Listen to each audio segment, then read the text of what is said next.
On the morning of June 15th, Guy Burckhardt woke up screaming out of a dream.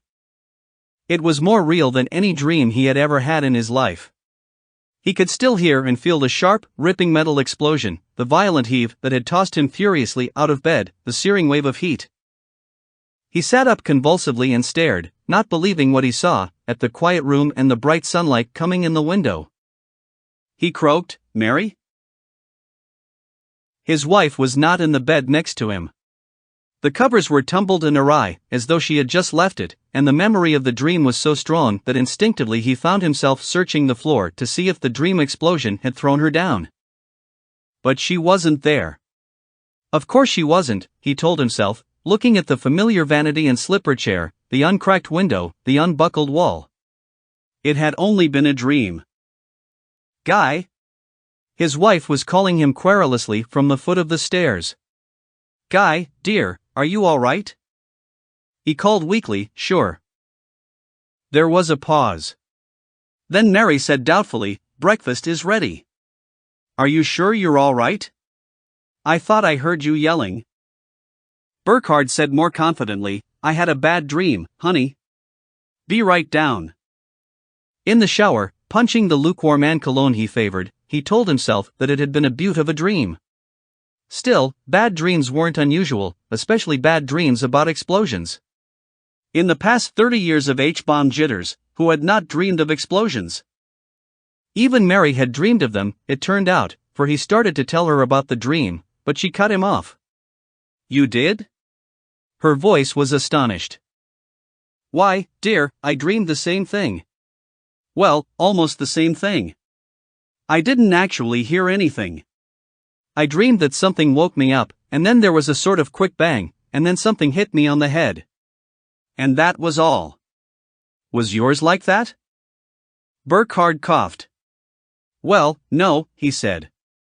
Mary was not one of these strong as a man, brave as a tiger women. It was not necessary, he thought, to tell her all the little details of the dream that made it seem so real. No need to mention the splintered ribs, and the salt bubble in his throat, and the agonized knowledge that this was death. He said, "Maybe there really was some kind of explosion downtown. Maybe we heard it and it started us dreaming." Mary reached over and patted his hand absently. "Maybe," she agreed. "It's almost 8:30, dear. Shouldn't you hurry? You don't want to be late to the office." He gulped his food, kissed her and rushed out, not so much to be on time as to see if his guess had been right. But downtown Tylerton looked as it always had. Coming in on the bus, Burckhardt watched critically out the window, seeking evidence of an explosion. There wasn't any. If anything, Tylerton looked better than it ever had before. It was a beautiful crisp day, the sky was cloudless, the buildings were clean and inviting. They had, he observed, steam-blasted the Power and Light Building, the town's only skyscraper. That was the penalty of having Contro Chemicals' main plant on the outskirts of town. The fumes from the Cascade stills left their mark on stone buildings. None of the usual crowd were on the bus, so there wasn't anyone Burckhardt could ask about the explosion. And by the time he got out at the corner of 5th and Lehigh and the bus rolled away with a muted diesel moan, he had pretty well convinced himself that it was all imagination. He stopped at the cigar stand in the lobby of his office building, but Ralph wasn't behind the counter. The man who sold him his pack of cigarettes was a stranger. "Where's Mr. Stebbins?" Burckhardt asked. The man said politely, "Sick, sir, he'll be in tomorrow." "A pack of Marlins today?" "Chesterfields," Burckhardt corrected. "Certainly, sir," the man said. But what he took from the rack and slid across the counter was an unfamiliar green and yellow pack. "Do try these, sir," he suggested. "They contain an anti-cough factor. Ever notice how ordinary cigarettes make you choke every once in a while?" Burckhardt said suspiciously, "I never heard of this brand." "Of course not. There's something new." Burckhardt hesitated, and the man said persuasively, "Look, try them out at my risk. If you don't like them, bring back the empty pack and I'll refund your money. Fair enough?" Burckhardt shrugged. "How can I lose? But give me a pack of Chesterfields, too, will you?" He opened the pack and lit one while he waited for the elevator. They weren't bad, he decided, though he was suspicious of cigarettes that had the tobacco chemically treated in any way. But he didn't think much of Ralph's stand-in. It would raise hell with the trade at the cigar stand if the man tried to give every customer the same high-pressure sales talk. The elevator door opened with a low-pitched sound of music. Burkhardt and 2 or 3 others got in and he nodded to them as the door closed. The thread of music switched off and the speaker in the ceiling of the cab began its usual commercials. No, not the usual commercials, Burkhardt realized. He had been exposed to the captive audience commercials so long that they hardly registered on the outer ear anymore, but what was coming from the recorded program in the basement of the building caught his attention. It wasn't merely that the brands were mostly unfamiliar, it was a difference in pattern. There were jingles with an insistent, bouncy rhythm, about soft drinks he had never tasted. There was a rapid patter dialogue between what sounded like 2 10-year-old boys about a candy bar, followed by an authoritative bass rumble, "Go right out and get a delicious Choco-Bite and eat your tangy Choco-Bite all up. That's Choco-Bite." There was a sobbing female whine, "I wish I had a feckle freezer. I'd do anything for a feckle freezer." Burkhardt reached his floor and left the elevator in the middle of the last one. It left him a little uneasy. The commercials were not for familiar brands, there was no feeling of use and custom to them. But the office was happily normal, except that Mr. Barth wasn't in. Miss Mitkin, yawning at the reception desk, didn't know exactly why. His home phoned, that's all. He'll be in tomorrow. Maybe he went to the plant. It's right near his house. She looked indifferent. Yeah. A thought struck Burkhardt. But today is June 15th. It's quarterly tax return day, he has to sign the return. Miss Mitkin shrugged to indicate that that was Burkhardt's problem, not hers. She returned to her nails. Thoroughly exasperated, Burkhardt went to his desk. It wasn't that he couldn't sign the tax returns as well as Barth, he thought resentfully. It simply wasn't his job, that was all. It was a responsibility that Barth, as office manager for Contro Chemical's downtown office, should have taken. He thought briefly of calling Barth at his home or trying to reach him at the factory, but he gave up the idea quickly enough. He didn't really care much for the people at the factory, and the less contact he had with them, the better. He had been to the factory once. With Barth, it had been a confusing and, in a way, a frightening experience. Barring a handful of executives and engineers, there wasn't a soul in the factory, that is, Burkhardt corrected himself, remembering what Barth had told him, not a living soul, just the machines. According to Barth, each machine was controlled by a sort of computer which reproduced, in its electronic snarl, the actual memory and mind of a human being. It was an unpleasant thought. Barth, laughing, had assured him that there was no Frankenstein business of robbing graveyards and implanting brains in machines. It was only a matter, he said, of transferring a man's habit patterns from brain cells to vacuum tube cells. It didn't hurt the man and it didn't make the machine into a monster. But they made Burkhardt uncomfortable all the same. He put Barth and the factory and all his other little irritations out of his mind and tackled the tax returns. It took him until noon to verify the figures, which Barth could have done out of his memory and his private ledger in 10 minutes, Burkhardt resentfully reminded himself. He sealed them in an envelope and walked out to Miss Mitkin. "Since Mr. Barth isn't here, we'd better go to lunch in shifts," he said. "You can go first." "Thanks." Miss Mitkin languidly took her bag out of the desk drawer and began to apply makeup. Burkhardt offered her the envelope. "Drop this in the mail for me, will you?" Wait a minute. I wonder if I ought to phone Mr. Barth to make sure. Did his wife say whether he was able to take phone calls? Didn't say. Miss Mitkin blotted her lips carefully with a Kleenex. Wasn't his wife, anyway. It was his daughter who called and left the message. The kid? Burkhardt frowned. I thought she was away at school. She called, that's all I know.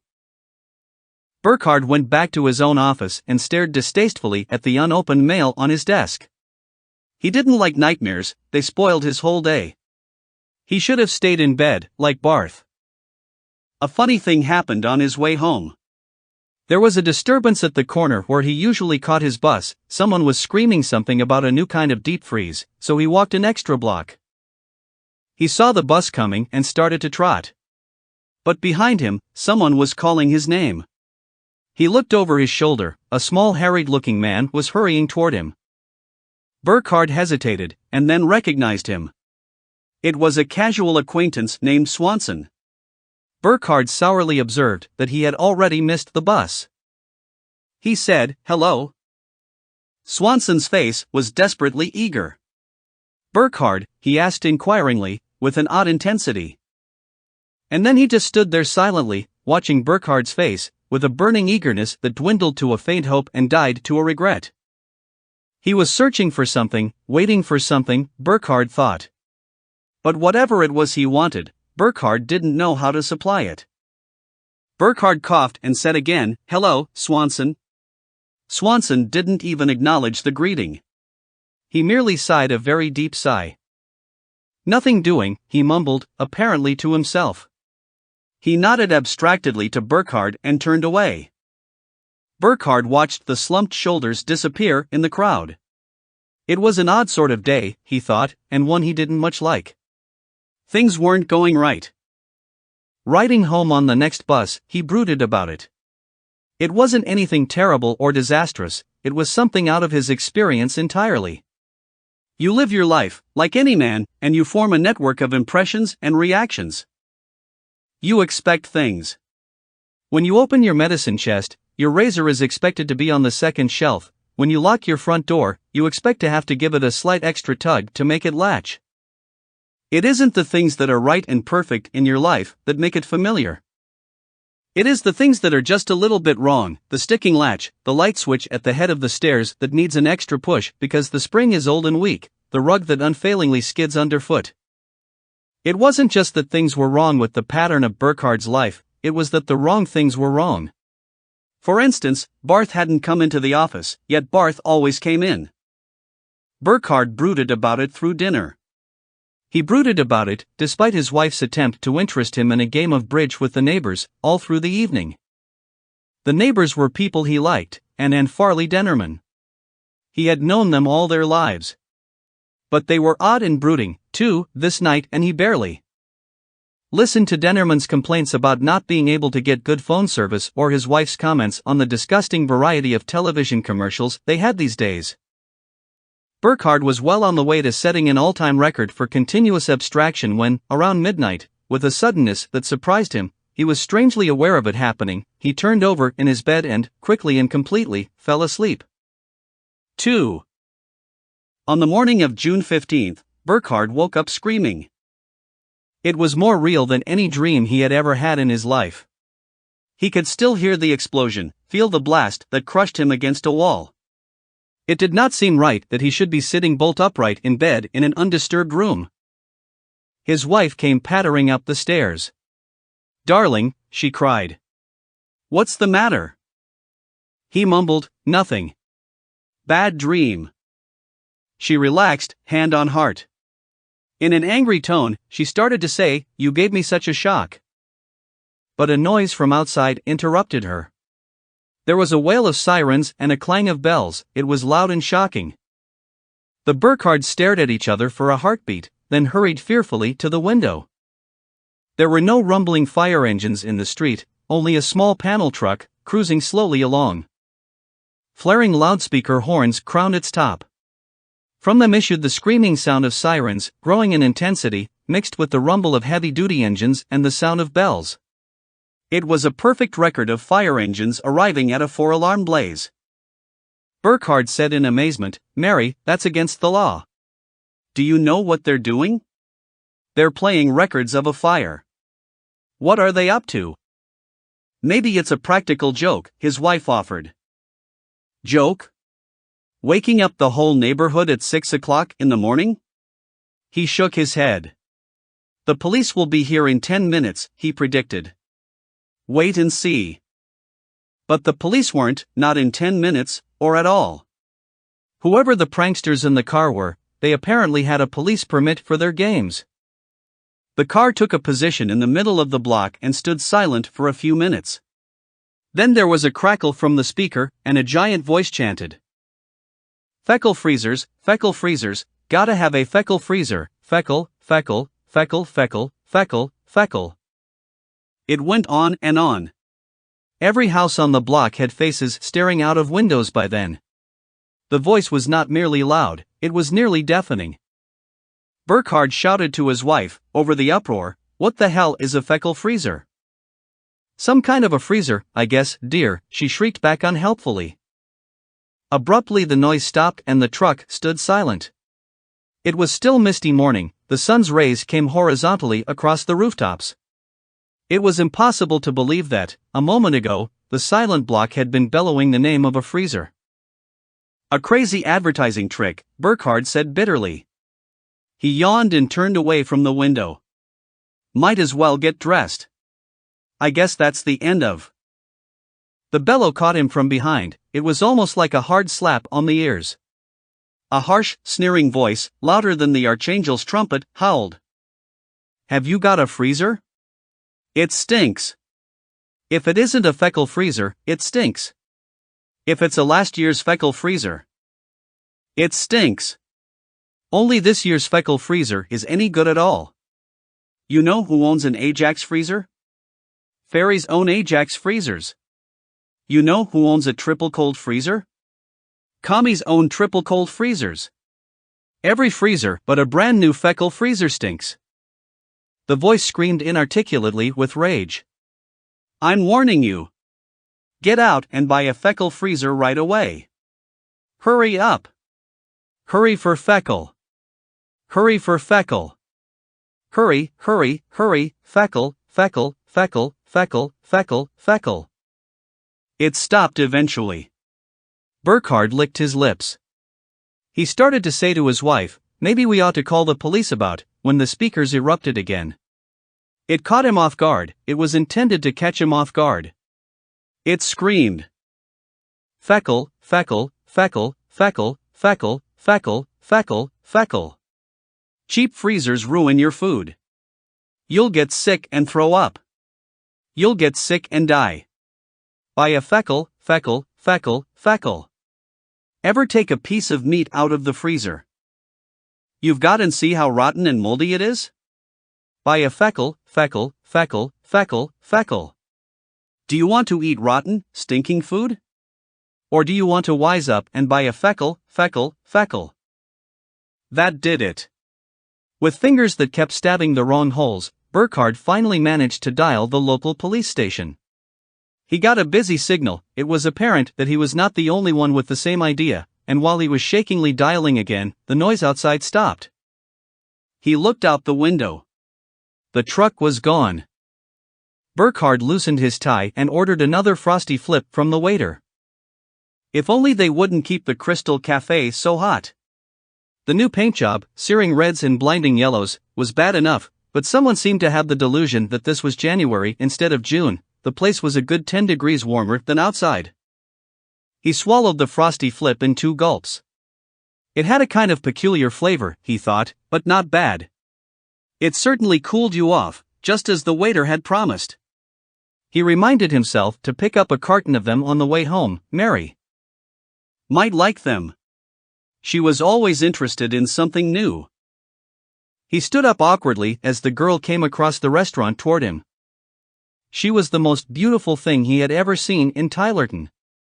Chin height, honey blonde hair, and a figure that, well, it was all hers. There was no doubt in the world that the dress that clung to her was the only thing she wore. He felt as if he were blushing as she greeted him. Mr. Burkhard. The voice was like distant tom-toms. It's wonderful of you to let me see you, after this morning. He cleared his throat.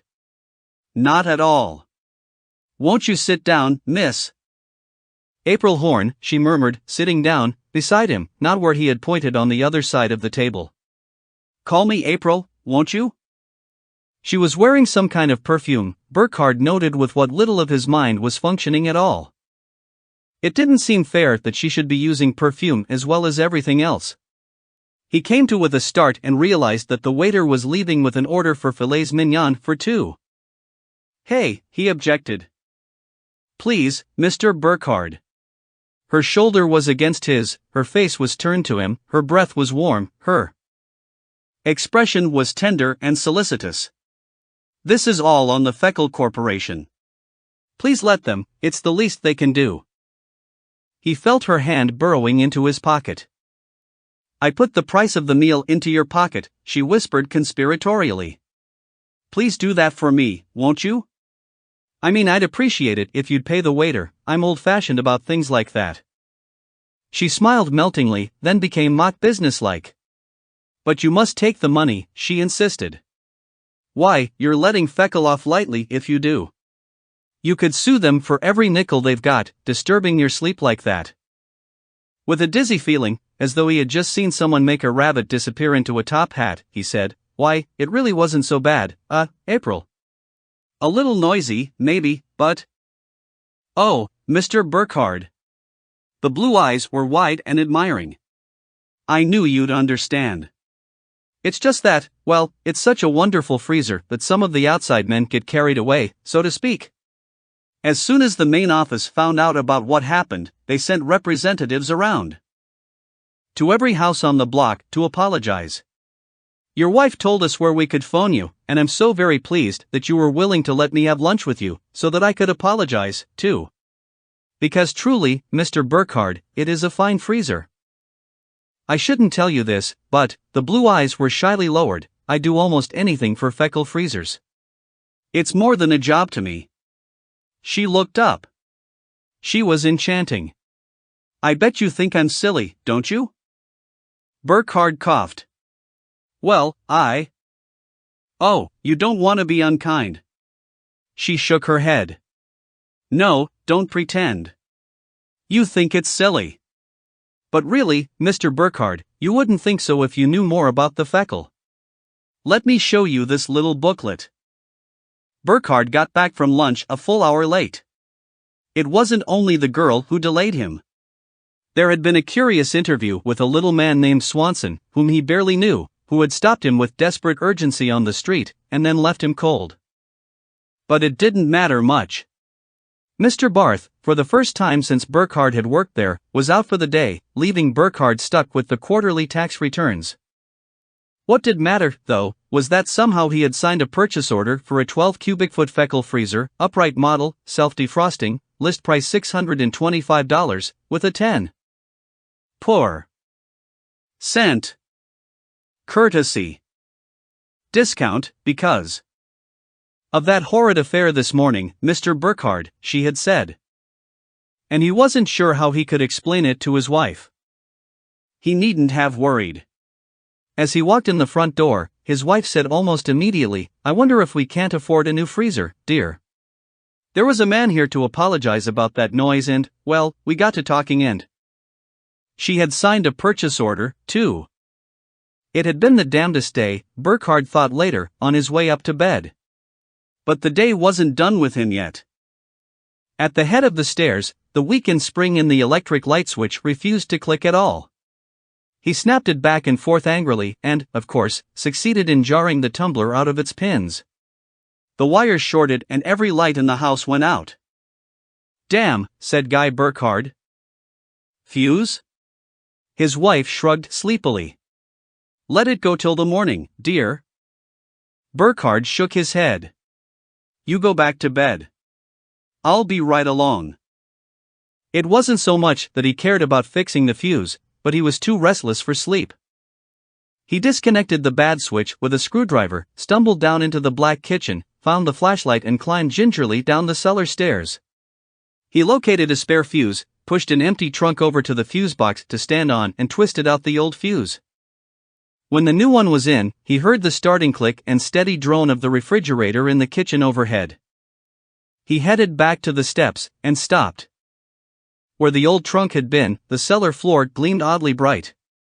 He inspected it in the flashlight beam. It was metal. Son of a gun, said Guy Burkhardt. He shook his head unbelievingly. He peered closer, rubbed the edges of the metallic patch with his thumb and acquired an annoying cut. The edges were sharp. The stained cement floor of the cellar was a thin shell. He found a hammer and cracked it off in a dozen spots. Everywhere was metal. The whole cellar was a copper box. Even the cement brick walls were false fronts over a metal sheath. Baffled, he attacked one of the foundation beams. That, at least, was real wood. The glass in the cellar windows was real glass. He sucked his bleeding thumb and tried the base of the cellar stairs. Real wood. He chipped at the bricks under the oil burner. Real bricks. The retaining walls, the floor, they were faked. It was as though someone had shored up the house with a frame of metal and then laboriously concealed the evidence. The biggest surprise was the upside-down boat hull that blocked the rear half of the cellar, relic of a brief home workshop period that Burkhardt had gone through a couple of years before. From above, it looked perfectly normal. Inside, though, where there should have been thwarts and seats and lockers, there was a mere tangle of braces, rough and unfinished. "But I built that," Burkhardt exclaimed, forgetting his thumb. He leaned against the hull dizzily, trying to think this thing through. For reasons beyond his comprehension, someone had taken his boat and his cellar away, maybe his whole house, and replaced them with a clever mock-up of the real thing. "That's crazy," he said to the empty cellar. He stared around in the light of the flash. He whispered, "What in the name of heaven would anybody do that for?" Reason refused an answer. There wasn't any reasonable answer. For long minutes, Burkhardt contemplated the uncertain picture of his own sanity. He peered under the boat again, hoping to reassure himself that it was a mistake, just his imagination. But the sloppy, unfinished bracing was unchanged. He crawled under for a better look, feeling the rough wood incredulously. Utterly impossible. He switched off the flashlight and started to wriggle out. But he didn't make it. In the moment between the command to his legs to move and the crawling out, he felt a sudden draining weariness flooding through him. Consciousness went, not easily, but as though it were being taken away, and Guy Burkhardt was asleep. 3. On the morning of June 16th, Guy Burkhardt woke up in a cramped position huddled onto the hull of the boat in his basement, and raced upstairs to find it was June 15th. The first thing he had done was to make a frantic, hasty inspection of the boat hull, the faked cellar floor, the imitation stone. They were all as he had remembered them, all completely unbelievable. The kitchen was its placid, unexciting self. The electric clock was purring soberly around the dial. Almost 6 o'clock, it said. His wife would be waking at any moment. Burkhardt flung open the front door and stared out into the quiet street. The morning paper was tossed carelessly against the steps, and as he retrieved it, he noticed that this was the 15th day of June. But that was impossible. Yesterday was the 15th of June. It was not a date one would forget, it was quarterly tax return day. He went back into the hall and picked up the telephone. He dialed for weather information, and got a well-modulated chant, and cooler, some showers. Barometric pressure 30.04, rising. United States Weather Bureau forecast for June 15th. Warm and sunny, with high around. He hung the phone up. June 15th. Holy heaven! Burkhardt said prayerfully. Things were very odd indeed. He heard the ring of his wife's alarm and bounded up the stairs. Mary Burkhardt was sitting upright in bed with the terrified, uncomprehending stare of someone just waking out of a nightmare. "Oh," she gasped, as her husband came in the room. "Darling, I just had the most terrible dream.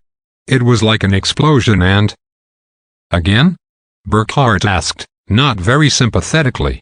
"Mary, something's funny. I knew there was something wrong all day yesterday and—" He went on to tell her about the copper box that was the cellar, and the odd mock-up someone had made of his boat. Mary looked astonished, then alarmed, then placatory and uneasy. She said, "Dear, are you sure? Because I was cleaning that old trunk out just last week and I didn't notice anything." "Positive," said Guy Burkhardt. "I dragged it over to the wall to step on it to put a new fuse in after we blew the lights out and—" After we what? Mary was looking more than merely alarmed. After we blew the lights out. You know, when the switch at the head of the stairs stuck. I went down to the cellar and... Mary sat up in bed. Guy, the switch didn't stick. I turned out the lights myself last night. Burkhardt glared at his wife. Now I know you didn't. Come here and take a look. He stuck out to the landing and dramatically pointed to the bad switch, the one that he had unscrewed and left hanging the night before. Only it wasn't. It was as it had always been. Unbelieving, Burkhardt pressed it and a light sprang up in both halls. Mary, looking pale and worried, left him to go down to the kitchen and start breakfast. Burkhardt stood staring at the switch for a long time. His mental processes were gone beyond the point of disbelief and shock. They simply were not functioning. He shaved and dressed and ate his breakfast in a state of numb introspection. Mary didn't disturb him. She was apprehensive and soothing. She kissed him goodbye as he hurried out to the bus without another word. Miss Mitkin, at the reception desk, greeted him with a yawn. "Morning," she said drowsily. "Mr. Barth won't be in today." Burkhardt started to say something, but checked himself. She would not know that Barth hadn't been in yesterday, either, because she was tearing a June 14th pad off her calendar to make way for the new June 15th sheet. He staggered to his own desk and stared unseeingly at the morning's mail. It had not even been opened yet, but he knew that the factory distributor's envelope contained an order for 20,000 feet of the new acoustic tile, and the one from Feinbeck and Sons was a complaint. After a long while, he forced himself to open them. They were. By lunchtime, driven by a desperate sense of urgency, Burkhardt made Miss Mitkin take her lunch hour first. The June 15th that was yesterday, he had gone first. She went, looking vaguely worried about his strained insistence, but it made no difference to Burkhardt's mood. The phone rang and Burkhardt picked it up abstractedly. "Control Chemicals downtown," Burkhardt speaking. The voice said, "This is Swanson," and stopped. Burkhardt waited expectantly, but that was all. He said, "Hello." Again the pause. Then Swanson asked in sad resignation, "Still nothing, eh?" "Nothing what?" "Swanson, is there something you want? You came up to me yesterday and went through this routine. You?" The voice crackled. "Burkhardt. Oh, my good heavens, you remember. Stay right there, I'll be down in half an hour." "What's this all about?" "Never mind," the little man said exultantly. "Tell you about it when I see you. Don't say any more over the phone, somebody may be listening. Just wait there. Say, hold on a minute. Will you be alone in the office?" "Well, no. Miss Mitkin will probably..." "Hell. Look, Burkhardt, where do you eat lunch? Is it good and noisy?" "Why, I suppose so. The Crystal Cafe. It's just about a block." "I know where it is. Meet you in half an hour." And the receiver clicked. The Crystal Cafe was no longer painted red, but the temperature was still up. And they had added piped-in music interspersed with commercials. The advertisements were for Frosty Flip, Marlin cigarettes, they are sanitized, the announcer purred, and something called Choco Bite candy bars that Burkhardt couldn't remember ever having heard of before. But he heard more about them quickly enough. While he was waiting for Swanson to show up, a girl in the cellophane skirt of a nightclub cigarette vendor came through the restaurant with a tray of tiny scarlet-wrapped candies. "Choco Bites are tangy," she was murmuring as she came close to his table. "Choco Bites are tangier than tangy." Burkhardt, intent on watching for the strange little man who had phoned him, paid little attention. But as she scattered a handful of the confections over the table next to his, smiling at the occupants, he caught a glimpse of her and turned to stare. "Why, Miss Horn," he said. The girl dropped her tray of candies. Burkhardt rose, concerned over the girl. "Is something wrong?" But she fled. The manager of the restaurant was staring suspiciously at Burkhardt, who sank back in his seat and tried to look inconspicuous. He hadn't insulted the girl. Maybe she was just a very strictly reared young lady, he thought, in spite of the long bare legs under the cellophane skirt, and when he addressed her, she thought he was a masher. Ridiculous idea. Burkhardt scowled uneasily and picked up his menu. Burkhardt. It was a shrill whisper. Burkhardt looked up over the top of his menu, startled. In the seat across from him, the little man named Swanson was sitting, tensely poised. Burkhardt. The little man whispered again. Let's get out of here. They're on to you now. If you want to stay alive, come on. There was no arguing with the man. Burkhardt gave the hovering manager a sick, apologetic smile and followed Swanson out. The little man seemed to know where he was going. In the street, he clutched Burkhardt by the elbow and hurried him off down the block. Did you see her? He demanded. That horn woman, in the phone booth. She'll have them here in 5 minutes, believe me, so hurry it up. Although the street was full of people and cars, nobody was paying any attention to Burkhardt and Swanson. The air had a nip in it, more like October than June, Burkhardt thought, in spite of the Weather Bureau. And he felt like a fool, following this mad little man down the street, running away from something. Toward what? The little man might be crazy, but he was afraid. And the fear was infectious. In here, panted the little man. It was another restaurant, more of a bar, really, and a sort of second-rate place that Burkhardt had never patronized. Right straight through, Swanson whispered. And Burkhardt, like a biddable boy, sidestepped through the massive tables to the far end of the restaurant. It was L-shaped, with a front on 2 streets at right angles to each other. They came out on the side street, Swanson staring coldly back at the question-looking cashier, and crossed to the opposite sidewalk. They were onto the marquee of a movie theater.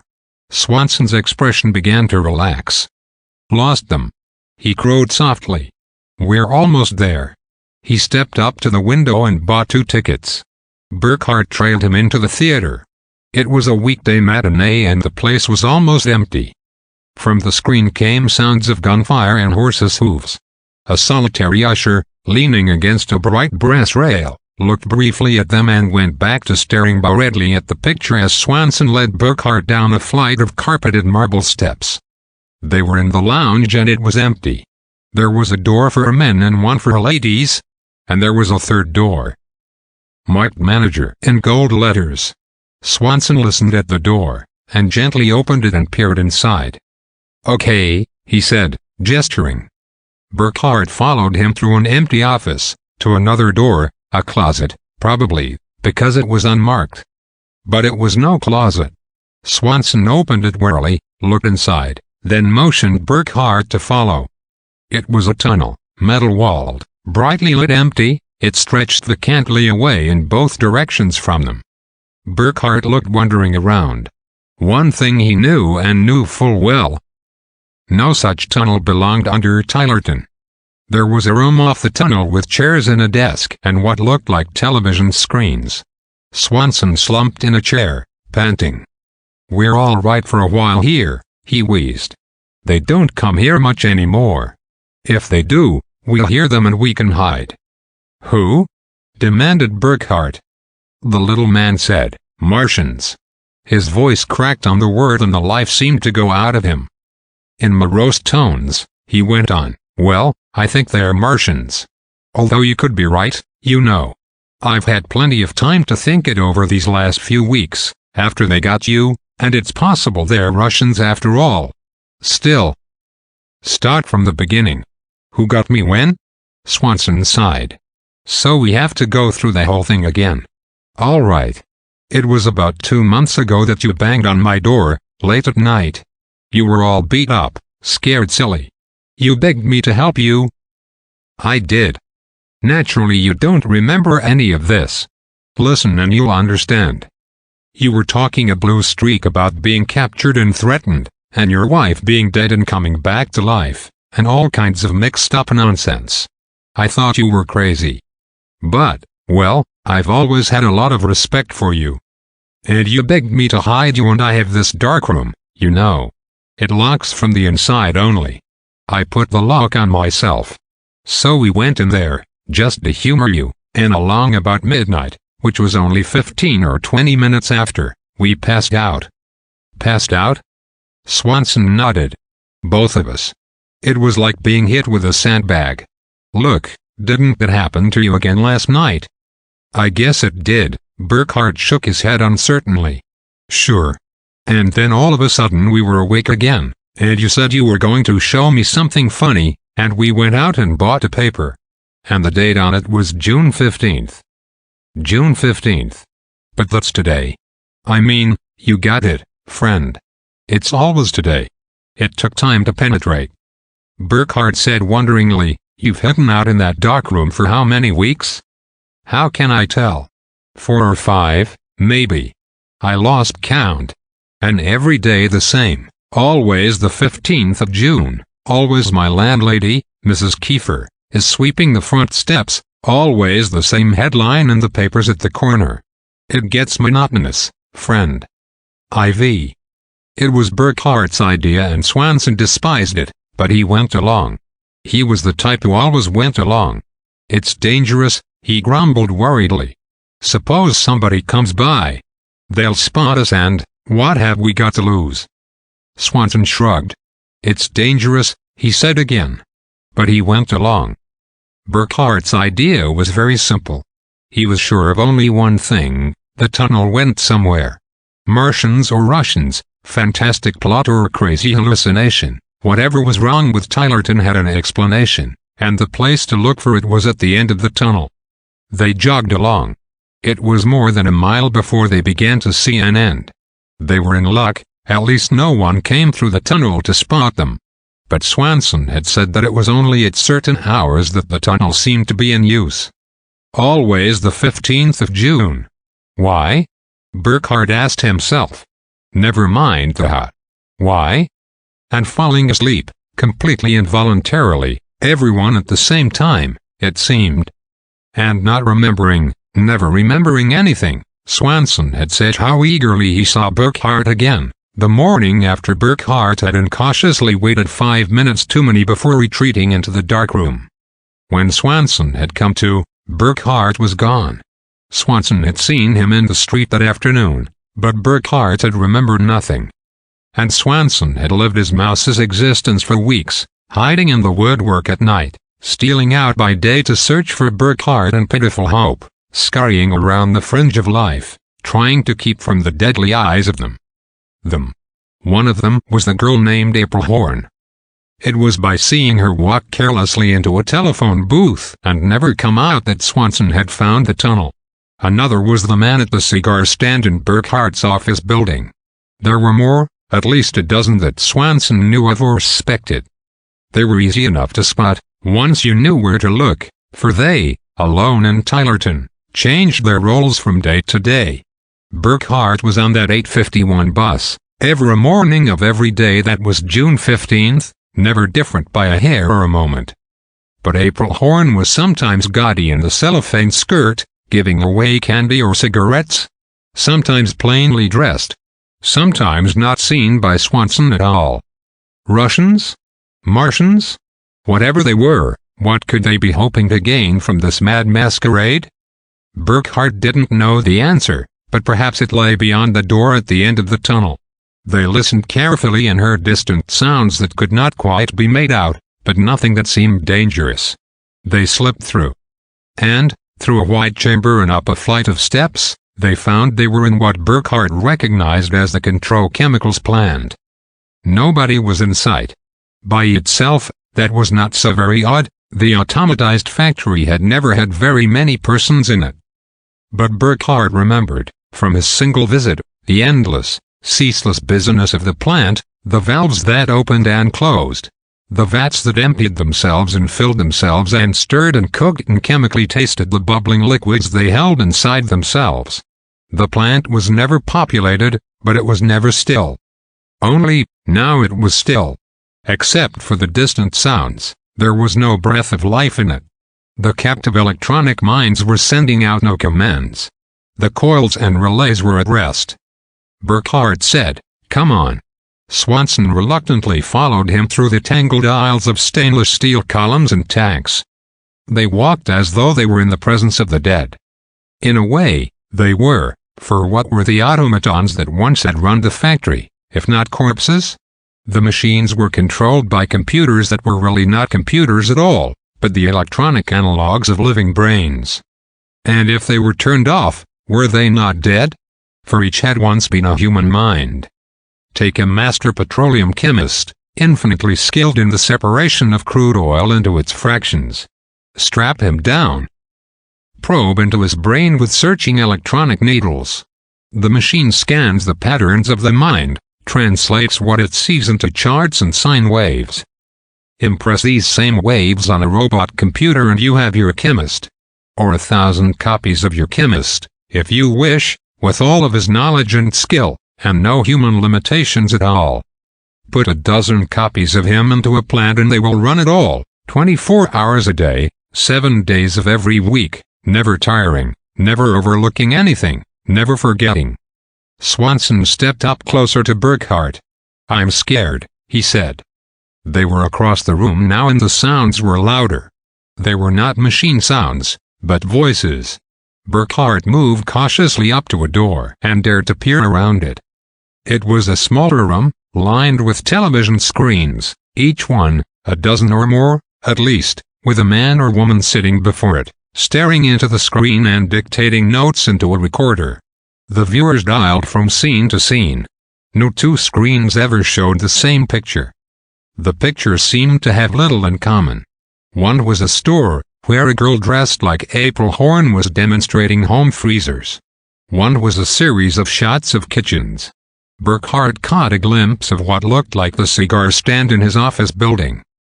It was baffling and Burkhardt would have loved to stand there and puzzle it out, but it was too busy a place.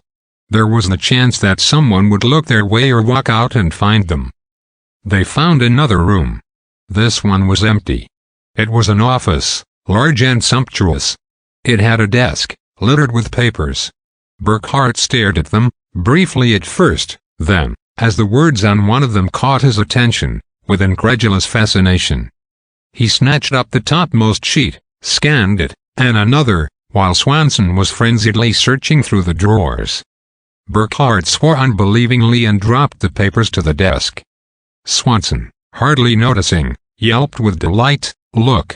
He dragged a gun from the desk. "And it's loaded, too." Burkhardt stared at him blankly, trying to assimilate what he had read. Then, as he realized what Swanson had said, Burkhardt's eyes sparked. "Good man," he cried. "We'll take it. We're getting out of here with that gun, Swanson. And we're going to the police. Not the cops in Tylerton, but the FBI, maybe. Take a look at this." The sheaf he handed Swanson was headed, "Test Area Progress Report. Subject, Marlin Cigarettes Campaign." It was mostly tabulated figures that made little sense to Burkhardt and Swanson, but at the end was a summary that said, although Test 47-K3 polled nearly double the number of new users of any of the other tests conducted, it probably cannot be used in the field because of local sound truck control ordinances. The tests in the 47-K12 group were second best, and our recommendation is that retests be conducted in this appeal, testing each of the 3 best campaigns with and without the addition of sampling techniques. An alternative suggestion might be to proceed directly with the top appeal in the K12 series, if the client is unwilling to go to the expense of additional tests. All of these forecast expectations have an 80% probability of being within 0.5% of results forecast, and more than 99% probability of coming within 5%. Swanson looked up from the paper into Burkhardt's eyes. "I don't get it," he complained. Burkhardt said, "I don't blame you. It's crazy, but it fits the facts, Swanson, it fits the facts. They aren't Russians. And they aren't Martians. These people are advertising men. Somehow, heaven knows how they did it, they've taken Tylerton over. They've got us, all of us, you and me and 20 or 30,000 other people, right under their thumbs. Maybe they hypnotize us and maybe it's something else. But however they do it, what happens is that they let us live a day at a time. They pour advertising into us the whole damn day long. And at the end of the day, they see what happened, And then they wash the day out of our minds and start again the next day with different advertising. Swanson's jaw was hanging. He managed to close it and swallow. Nuts, he said flatly. Burkhardt shook his head. Sure, it sounds crazy, but this whole thing is crazy. How else would you explain it? You can't deny that most of Tylerton lives the same day over and over again. You've seen it. And that's the crazy part. And we have to admit that that's true, unless we are the crazy ones. And once you admit that somebody, somehow, knows how to accomplish that, the rest of it makes all kinds of sense. Think of it, Swanson. They test every last detail before they spend a nickel on advertising. Do you have any idea what that means? Lord knows how much money is involved. But I know for the fact that some companies spend $20 or $30 million a year on advertising. Multiply it, say, by 100 companies. Say that every one of them learns how to cut its advertising cost by only 10%. And that's peanuts, believe me. If they know in advance what's going to work, they can cut their costs in half, maybe to less than half, I don't know. But that's saving $200 or $300 million a year. And if they pay only 10 or 20% of that for the use of Tylerton, it's still dirt cheap for them and a fortune for whoever took over Tylerton. Swanson licked his lips. You mean, he offered hesitantly, that we're, well, a kind of captive audience? Burkhardt frowned. Not exactly. He thought for a minute. You know how a doctor tests something like penicillin? He sets up a series of little colonies of germs on gelatine discs, and he tries the stuff on one after another, changing it a little each time. Well, that's us, we're the germs, Swanson. Only it's even more efficient than that. They don't have to test more than one colony, because they can use it over and over again. It was too hard for Swanson to take in. He only said, what do we do about it? We go to the police. They can't use human beings for guinea pigs. How do we get to the police? Burkhardt hesitated. I think, he began slowly. Sure. This place is the office of somebody important. We've got a gun. We'll stay right here until he comes along. And he'll get us out of here. Simple and direct. Swanson subsided and found a place to sit, against the wall, out of sight of the door. Burkhardt took up a position behind the door itself and waited. The wait was not as long as it might have been. Half an hour, perhaps. Then Burkhardt heard approaching voices and had time for a swift whisper to Swanson before he flattened himself against the wall. It was a man's voice, and a girl's. The man was saying, reason why you couldn't report on the phone. You're ruining your whole day's test. What the devil's the matter with you, Janet? I'm sorry, Mr. Dorchin, she said in a sweet, clear tone. I thought it was important. The man grumbled, important. One lousy unit out of 21,000. But it's the Burkhardt one, Mr. Dorchin. Again. And the way he got out of sight, he must have had some help.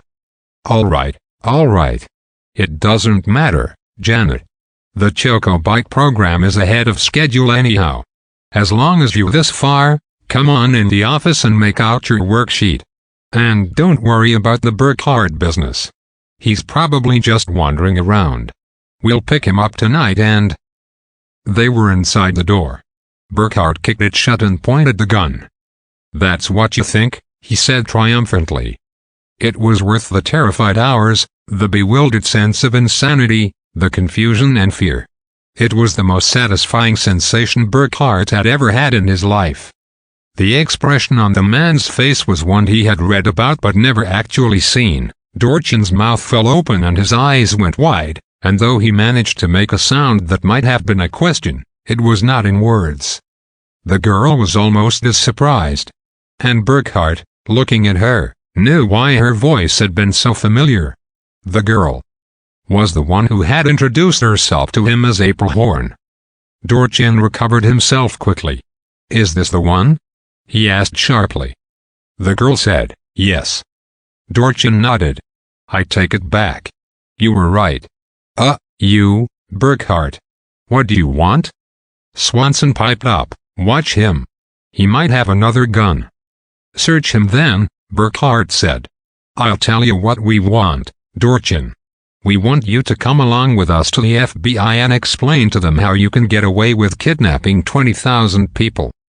Kidnapping? Dorchin snorted. It's ridiculous, man.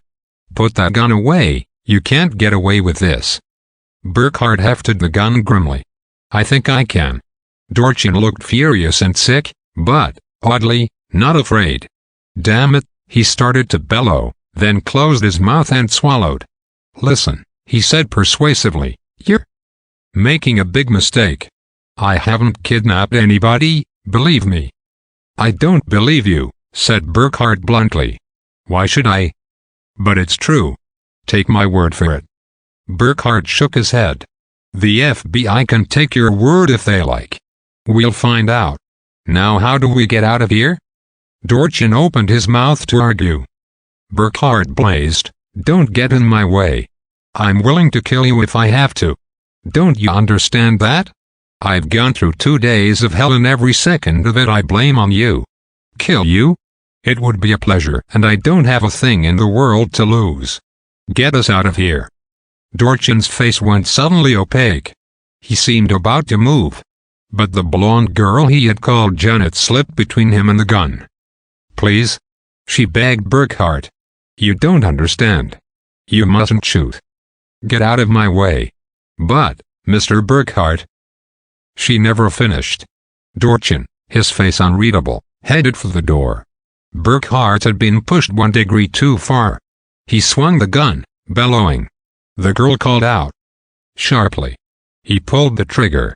Closing on him with pity and pleading in her eyes, she came again between the gun and the man. Burkhardt aimed low instinctively, to cripple, not to kill. But his aim was not good. The pistol bullet caught her in the pit of the stomach. Dorchin was out and away, the door slamming behind him, his footsteps racing into the distance. Burkhardt hurled the gun across the room and jumped to the girl. Swanson was moaning. That finishes us, Burkhardt. Oh, why did you do it? We could have got away. We could have gone to the police. We were practically out of here. Burkhardt wasn't listening. He was kneeling beside the girl. She lay flat on her back, arms helter-skelter. There was no blood, hardly any sign of the wound. But the position in which she lay was one that no living human being could have held. Yet she wasn't dead. She wasn't dead, and Burkhardt, frozen beside her, thought, she isn't alive, either. There was no pulse, but there was a rhythmic ticking of the outstretched fingers of one hand. There was no sound of breathing, but there was a hissing, sizzling noise. The eyes were open and they were looking at Burkhardt. There was neither fear nor pain in them, only a pity deeper than the pit. She said, through lips that writhed erratically, Don't worry, Mr. Burkhardt. I'm all right. Burkhardt rocked back on his haunches, staring. Where there should have been blood, there was a clean break of a substance that was not flesh, and a curl of thin golden copper wire.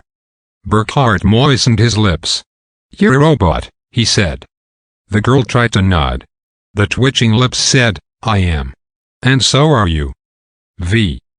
Swanson, after a single inarticulate sound, walked over to the desk and sat staring at the wall. Burkhardt rocked back and forth beside the shattered puppet on the floor. He had no words. The girl managed to say, I'm sorry all this happened. The lovely lips twisted into a rictus sneer, frightening on that smooth young face, until she got them under control. Sorry, she said again. The nerve center was right about where the bullet hit. Makes it difficult to control this body. Burkhardt nodded automatically, accepting the apology. Robots. It was obvious, now that he knew it. In hindsight, it was inevitable. He thought of his mystic notions of hypnosis or Martians or something stranger still, idiotic, for the simple fact of created robots fitted the facts better and more economically. All the evidence had been before him.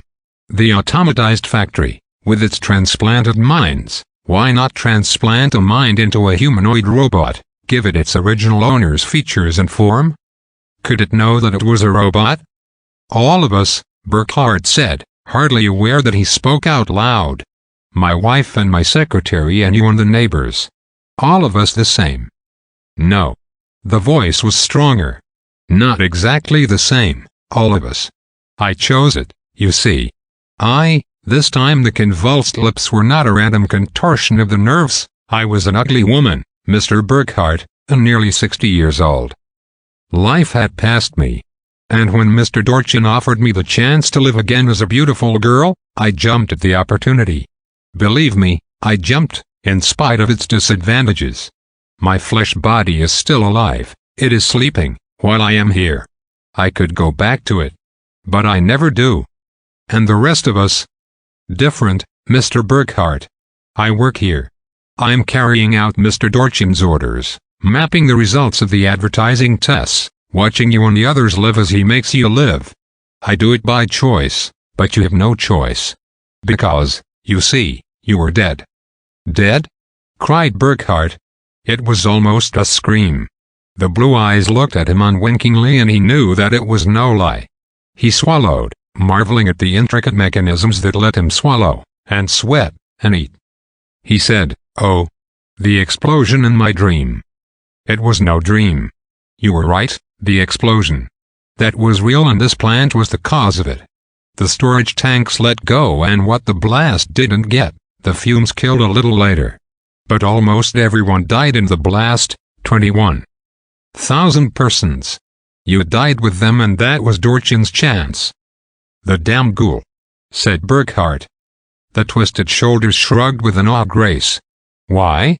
You were gone. And you and all the others were what Dorchin wanted, a whole town, a perfect slice of America. It's as easy to transfer a pattern from a dead brain as a living one. Easier, the dead can't say no. Oh, it took work and money, the town was a wreck, but it was possible to rebuild it entirely, especially because it wasn't necessary to have all the details exact. There were the homes where even the brains had been utterly destroyed, and those are empty inside, and the cellars that needn't be too perfect, and the streets that hardly matter. And anyway, it only has to last for one day. The same day, June 15th, over and over again. And if someone finds something a little wrong, somehow, the discovery won't have time to snowball, wreck the validity of the tests, because all errors are cancelled out at midnight. The face tried to smile. That's the dream, Mr. Burkhardt, that day of June 15th, because you never really lived it. It's a present from Mr. Dorchin, a dream that he gives you and then takes back at the end of the day, when he has all his figures on how many of you responded to what variation of which appeal, and the maintenance crews go down the tunnel to go through the whole city, washing out the new dream with their little electronic drains, and then the dream starts all over again. On June 15th. Always June 15th, because June 14th is the last day any of you can remember alive. Sometimes the crews missed someone, as they missed you, because you were under your boat. But it doesn't matter. The ones who are missed give themselves away if they show it, and if they don't, it doesn't affect the test. But they don't drain us, the ones of us who work for Dorchin. We sleep when the power is turned off, just as you do. When we wake up, though, we remember. The face contorted wildly. If I could only forget. Burkhardt said unbelievingly, all this to sell merchandise. It must have cost millions. The robot called April Horn said, it did. But it has made millions for Dorchin, too. And that's not the end of it. Once he finds the master words that make people act, do you suppose he will stop with that? Do you suppose? The door opened, interrupting her. Burkhardt whirled. Belatedly remembering Dorchin's flight, he raised the gun. Don't shoot, ordered the voice calmly. It was not Dorchin. It was another robot, this one not disguised with the clever plastics and cosmetics, but shining plain. It said metallically, forget it, Burkhardt. You're not accomplishing anything. Give me that gun before you do any more damage. Give it to me now. Burkhardt bellowed angrily. The gleam on this robot torso was steel. Burkhardt was not at all sure that his bullets would pierce it, or do much harm if they did. He would have put it to the test. But from behind him came a whimpering, scurrying whirlwind. Its name was Swanson, hysterical with fear. He catapulted into Burkhardt and sent him sprawling, the gun flying free. "Please?" begged Swanson incoherently, prostrate before the steel robot. "He would have shot you. Please don't hurt me. Let me work for you, like that girl. I'll do anything, anything you tell me." The robot voice said, "We don't need your help." It took 2 precise steps and stood over the gun, and spurned it, left it lying on the floor.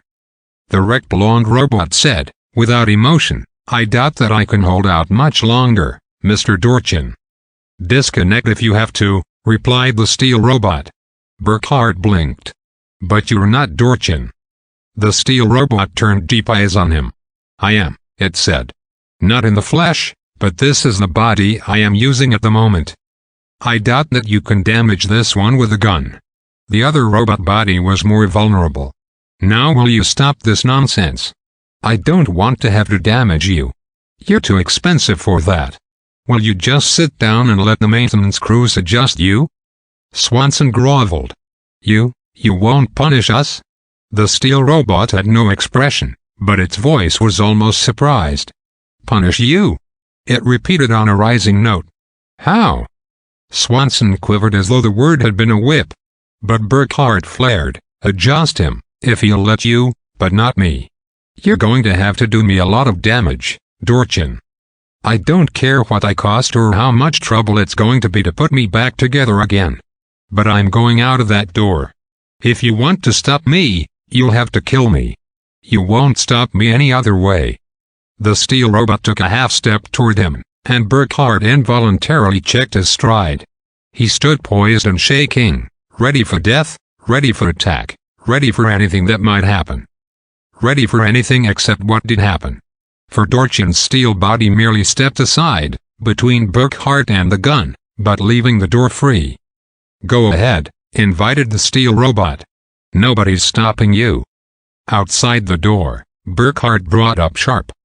It was insane of Dorchin to let him go. Robot or flesh, victim or beneficiary, there was nothing to stop him from going to the FBI or whatever law he could find away from Dorchin's synthetic empire, and telling his story. Surely the corporations who paid Dorchin for test results had no notion of the goals technique he used. Dorchin would have to keep it from them, for the breath of publicity would put a stop to it. Working out meant death, perhaps, but at that moment in his pseudo life, death was no terror for Burkhardt. There was no one in the corridor. He found a window and stared out of it. There was Tylerton, an air-sought city, but looking so real and familiar that Burkhardt almost imagined the whole episode a dream. It was no dream, though. He was certain of that in his heart and equally certain that nothing in Tylerton could help him now. It had to be the other direction. It took him a quarter of an hour to find a way, but he found it, skulking through the corridors, dodging the suspicion of footsteps, knowing for certain that his hiding was in vain, for Dorchin was undoubtedly aware of every move he made. But no one stopped him, and he found another door. It was a simple enough door from the inside. But when he opened it and stepped out, it was like nothing he had ever seen. First there was light, brilliant, incredible, blinding light. Burkhardt blinked upward, unbelieving and afraid. He was standing on a ledge of smooth, finished metal. Not a dozen yards from his feet, the ledge dropped sharply away. He hardly dared approach the brink, but even from where he stood he could see no bottom to the chasm before him. And the gulf extended out of sight into the glare on either side of him. No wonder Dorchin could so easily give him his freedom. From the factory, there was nowhere to go, but how incredible this fantastic gulf, how impossible the 100 white and blinding suns that hung above. A voice by his side said inquiringly, "Burkhardt?" And thunder rolled the name, mutteringly soft, back and forth in the abyss before him. Burkhardt wet his lips. "Why yes," he croaked. "This is Dorchin. Not a robot this time, but Dorchin in the flesh, talking to you on a hand mic. Now you have seen, Burkhardt. Now will you be reasonable and let the maintenance crews take over?" Burkhardt stood paralyzed. One of the moving mountains in the blinding glare came toward him. It towered hundreds of feet over his head. He stared up at its top, squinting helplessly into the light. It looked like impossible. The voice in the loudspeaker at the door said, "Burkhart?" But he was unable to answer. A heavy rumbling sigh. "I see," said the voice. "You finally understand. There's no place to go. You know it now. I could have told you, but you might not have believed me, so it was better for you to see it yourself. And after all, Burkhart, why would I reconstruct a city just the way it was before? I'm a businessman. I count costs. If a thing has to be full scale, I build it that way. But there wasn't any need to in this case." From the mountain before him, Burkhart helplessly saw a lesser cliff descend carefully toward him. It was long and dark, and at the end of it was whiteness, five-fingered whiteness. "Poor little Burkhart," crooned the loudspeaker, while the echoes rumbled through the enormous chasm that was only a workshop. "It must have been quite a shock for you to find out you were living in a town built on a tabletop." 6. It was the morning of June 15th, and Guy Burkhart woke up screaming out of a dream. It had been a monstrous and incomprehensible dream, of explosions and shadowy figures that were not men and terror beyond words. He shuddered and opened his eyes. Outside his bedroom window, a hugely amplified voice was howling. Burkhart stumbled over to the window and stared outside. There was an out-of-season chill to the air, more like October than June. But the scent was normal enough, except for the sound truck that squatted at curbside halfway down the block. Its speaker horns blared. "Are you a coward? Are you a fool? Are you going to let crooked politicians steal the country from you? No. Are you going to put up with 4 more years of graft and crime? No. Are you going to vote straight federal party all up and down the ballot? Yes. You just bet you are." Sometimes he screams, sometimes he wheedles, threatens, begs, cajoles. But his voice goes on and on through one June 15th after another. FREDERIKPOHL.